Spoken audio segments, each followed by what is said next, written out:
এগুলো সব তামার যেগুলো আর কি, সব বাইচা রাখি আর মামা পচিগুলো। আমরা আসলাম আত্মীয় স্বজন, দেখো মাম্পি বড় বৌদি, প্রচুর রোদ রোদ। এই গরমে আমাদের মাতৃস্মরণ করার দিন আসছে, শ্রাবণ মাস। आरम के जाल में रही भोगत खेदा, जगत जीवा भरमत फिरे नित चारो खाने, ज्ञानी जोगी पिला रहे सब मन की घानी, भाग जगा मेरा यादिका मिले सदगुरु आई राधा।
হ্যালো বন্ধুরা, গুড মর্নিং।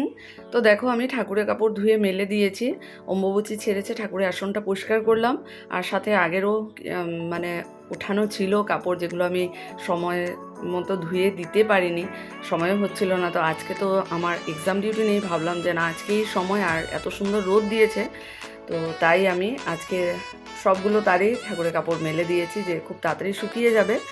আর এদিকে দেখো কত জাম পড়েছে, দেখো কিছু বাদরে নষ্ট করে ফেলেছে, আর কিছু তো উপর থেকে পড়েই নষ্ট হয়ে গেছে। এত সুন্দর আজকে রোদ দিয়েছে, এক রোদেই কাপড়গুলো সব শুকিয়ে যাবে। সাথে আমার ঠাকুর দেওয়ার নাইটিটাও ধুয়ে দিলাম।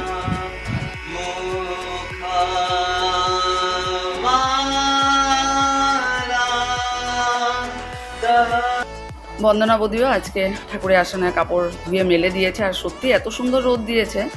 আর আমি আজকে ঠাকুরের ভোগে দিয়েছি বাড়ির কালো জাম আর আম দিয়েছি, বাজার থেকে আনা।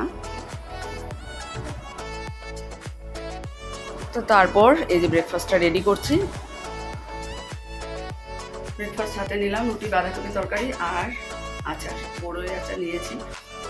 আর এদিকে কাপড়গুলো শুকিয়ে যাচ্ছে, কিছুক্ষণ বাদে উঠিয়ে রেখে দেবো। চলো ব্রেকফাস্টটা করে, আজকে সকাল থেকে আর রেস্ট হয়নি, অনেক অনেক কাজ করেছি, অনেক। এই রুমটা না ভীষণ ঠান্ডা, ফ্যানের হাওয়াটাও যেন এমন মানে ঠান্ডা হয় সত্যি। আর দুপুরবেলা তো আমি এই রুমেই মানে পাকাতে শুয়ে থাকি, কারণ বিছানায় তো ঘুমানো যায় না, তো সব এত গরম হয়। আজ সকাল থেকে সত্যি অনেক দৌড়াদৌড়ি, অনেক কাজ করেছি। মেনলি হলো ঠাকুর ঘরের কাপড় এতগুলো ধুয়ে মানে মেলে দিয়েছি, আর শুকিয়েও যাবে, এটাই ভালো লাগছে, কারণ সব দিন তো আর করা সম্ভব হয় না। তো চলো ব্রেকফাস্টটা করে নিই, তারপর দেখা যাবে। নিকেতাকে বলেছিলাম আজকে, যেহেতু আজকে এক্সাম ডিউটি ছিল না, যদি সকালবেলা আসতে করিয়ে দিতাম, জানি না আসবে কিনা না। 10:30 টাইম দিয়েছিলাম, এখন তো 11:15 হয়ে গেছে, দেখা যাক। চলো তাহলে ব্রেকফাস্টটা করি, তারপর বাকি কাজ। তো ফ্লিপকার্ট থেকে একটা পার্সেল আসলো, সেটা আমি তোমাদের সাথে পরে শেয়ার করব, আর অবশ্যই আনবক্সিং করব। আসলাম, কাপড়গুলো একটু দেখি, মনে হচ্ছে শুকিয়ে গেছে, অনেক রোদ। উঠে দেবো তো,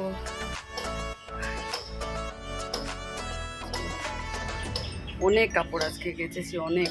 আর কড়া রোদ না, বাড়িতে না থাকলে পসিবল হয় না, ধুয়ে মেলে যাব, আবার ছোঁয়াছুঁই হয়ে যাবে। চলো কাপড়গুলো উঠিয়ে নিই, তাহলে একটু শান্তি। বারবার ওটাই দেখছিলাম, আবার দিদি চলে আসবে, আবার ঝাড়ু দেওয়ার সময় লেগে যাবে। চলো উঠিয়ে দিই। দেখো পুরো শুকিয়ে গেছে, এটাই লাস্ট নিয়ে যাচ্ছি। তবে আমার ঠাকুর দেওয়ার যে নাইটিটা সেটা রয়ে গেছে, এটা কিছুক্ষণ লাগবে। বাকি এত কাপড় দিয়েছি সব টন হয়ে গেছে। চলো এখন এগুলো ঠিক করে রাখবো। দেখো কত কাপড়, অনেক ধুয়েছি আজকে, অনেক। এটা ঠাকুরের পর্দার কাপড়টা রেখে দিয়েছি। এগুলো তো সুটকেসে ভরিয়ে রেখে দেবো। ঠাকুরের যেটা সুটকেস আছে ওখানে ঠাকুরের সব কাপড়, অনেক কাপড় অনেক দিন ধরে জমেছিল আর করতে পারছিলাম না। আজকে সকালবেলায় ভেবেছি যে ঠাকুর পুজো দিয়ে ঠাকুরের কাপড়গুলো আগে ধুয়ে দেবো, আর এত রোদ আছে শুকিয়ে যাবে। ঠিক শুকিয়ে গেছে। এখন এগুলোকে ঠিক করে রেখে দেবো, বাস টেনশন ফ্রি।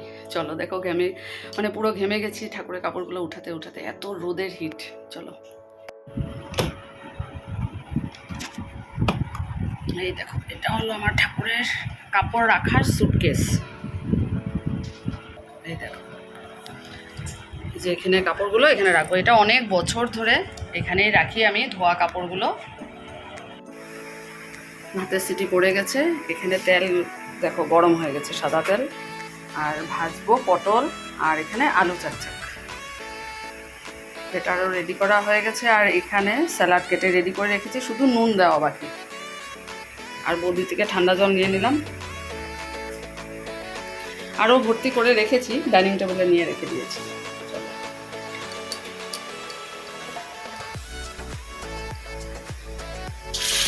রোদ দেখো, প্রচন্ড কড়া রোদ আজকে, সাংঘাতিক গরম। আর আগুনের সামনে থাকলে তো সে আর বলতে নেই, এত গরম। কিন্তু রান্না তো করতেই হবে, পেট তো আর বন্ধ হবে না। যতই গরম লাগে আমাদের খাওয়াটা তো রেডি করতেই হবে।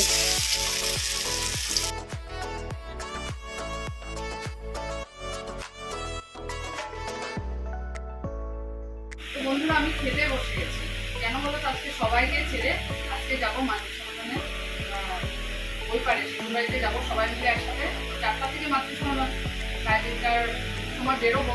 আমাদের বুঝতে পারবো না, আধ ঘন্টা 20 মিনিটের মতো লাগবে। তাই সব একসাথে নিয়ে বসে গেছি। আর ছেলেরা মেটানোর জন্য আলাদা করে রেখে দিয়েছি। খেয়ে নিই। আর এই দেখো ঠান্ডা জল নিয়ে নিই, বললাম ঠান্ডা জল একটু দাও, রাস্তায় নিয়ে যাবো প্যাকেট। চলো তাদের খেয়ে নিই, তারপর রেডি হয় তোমাদের সামনে আসবো। এই দেখো রেডি হয়েছি, বলেছিলাম তোমাদেরকে রেডি হয়ে তোমাদের সামনে আসবো। তো দেখো এত গরম কি পরবো। এই শাড়িটা দেওয়ার থেকে এনেছিলাম অনেক বছর আগে।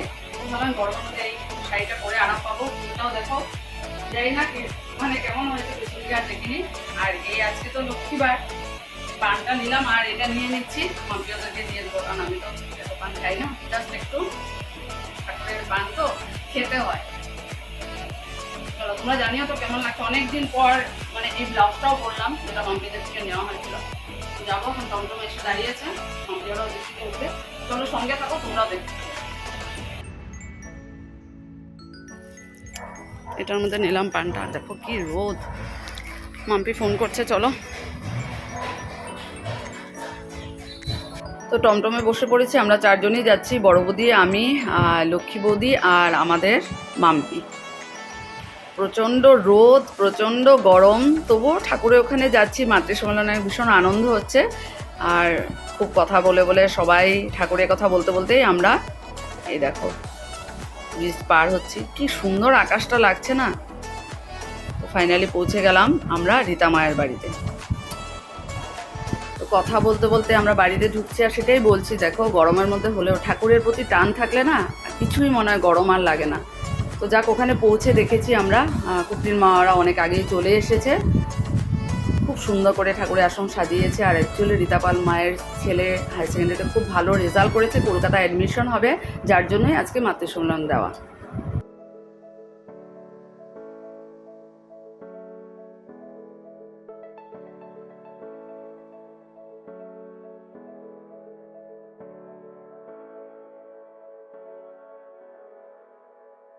বিস্তারের সাহায্য করে।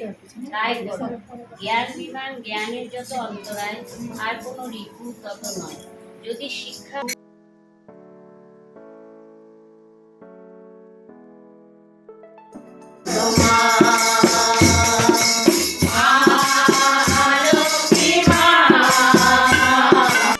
জীবন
সম্মেলন শেষ করার পর সবার হাতে ড্রিঙ্কস দিয়েছে, আমরা 2টো গ্লাস খেয়েছি মাম্পি আর আমি।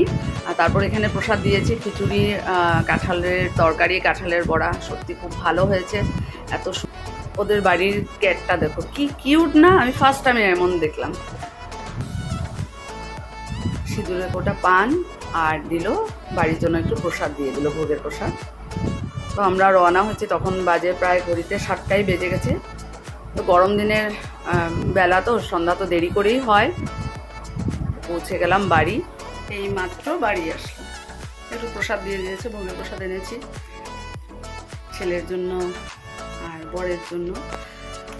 প্রচণ্ড গরম ছিল আজকে, এত গরম মানে কি বলবো আর। যাক, ভালো লাগলো, অনেক দিন পর মাতৃ সম্মেলন, তারপর প্রার্থনা শেষ করে প্রসাদও নিলাম, খুব ভালো লাগলো। চলো ফ্রেশ হই, পরে আবার আসছি। দেখিয়ে নি কি প্রসাদ দিয়েছে।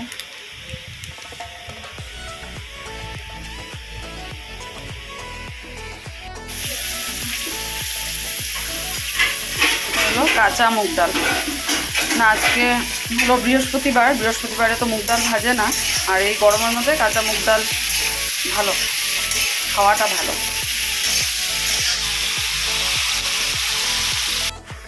ডাল তো হয়ে গেছে, আর এখানে কটা তরকারি, ঝোলটা একটু কমে যাক, মানে একটু গামাখা ঝোল থাকবে, কারণ যেহেতু ডাল হয়েছে। আর এত মাথা ব্যথা করছে, কারণ রোদের মধ্যে গেছি না, মাথায় পুরো রোদ পড়েছে, আর ওই রোদ পড়লেই আমার মাথাটা ব্যথা করে। তো বসেছিলাম, তোমাকে বললাম যে চা কিন্তু আমি বানাতে পারবো না আজকে, আমার একটুও ভালো লাগছে না। তো বললো তুমি বসো, আমি বানিয়ে দিই, কিন্তু সেটা তোমাদের সাথে শেয়ার করতে পারলাম না, কারণ আমি ওখানে বসে মোবাইলে দেখছিলাম, করতে করতে অমিতাভ চা নিয়ে টেবিলে চলে গেল। তো চাটা ওখানে বসেই খেলাম। এখন দেখো চায়ের সসপ্যান দেখা যাচ্ছে, কাপও আছে, তো তাই নাহলে দেখাতে পারতাম। ও তো সবসময় আর চা বানিয়ে দেয় না, কখনো যদি থাকে, আজকে না পারতে বানিয়ে দিয়েছে, আর বাড়িতেও থাকে না। চলো একটু কমিয়ে রাখি ঝোলটা, হতে থাকে। এখানে নিচে গিয়ে বসে রান্না করে, গ্যাসের সামনে না প্রচণ্ড গরম। কাল দুবেলা ডিউটি আছে, পরশু দিনও আছে, শনিবারও আছে, শনিবারে আবার স্যারের বাড়ি ক্লাসও আছে। চলো, আমি তো ঘুমিয়ে পড়েছি, আমিও এখন ঘুমিয়ে পড়বো। আর কিছু ভালো লাগছে না, আর বাইরে কিছুক্ষণ বসেছিলাম, বেশ ভালো হাওয়া দিচ্ছে এখন, কিন্তু এখন তো আর দরজাটা বন্ধ করতে হবে, জানালা খুলে রেখেছি। তো চলো, কাল আবার স্কুল, মানে এক্সাম ডিউটি আছে।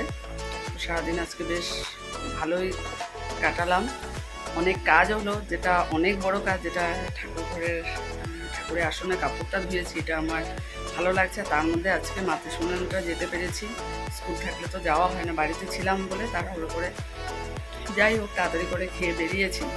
আর বিকালবেলা ক্লাস দুটো অমিতাভ করিয়েছে, ওদের সাপোর্টেই আজকে যেতে পারলাম, এত আনন্দ পেলাম, ভালো লাগলো। চলো, ব্লগটা তাহলে আজকে এখানে শেষ করে দিচ্ছি, আগামীকাল নতুন একটা ব্লগে দেখা হবে। তোমরা সবাই খুব ভালো থেকো, সুস্থ থেকো, গুড নাইট।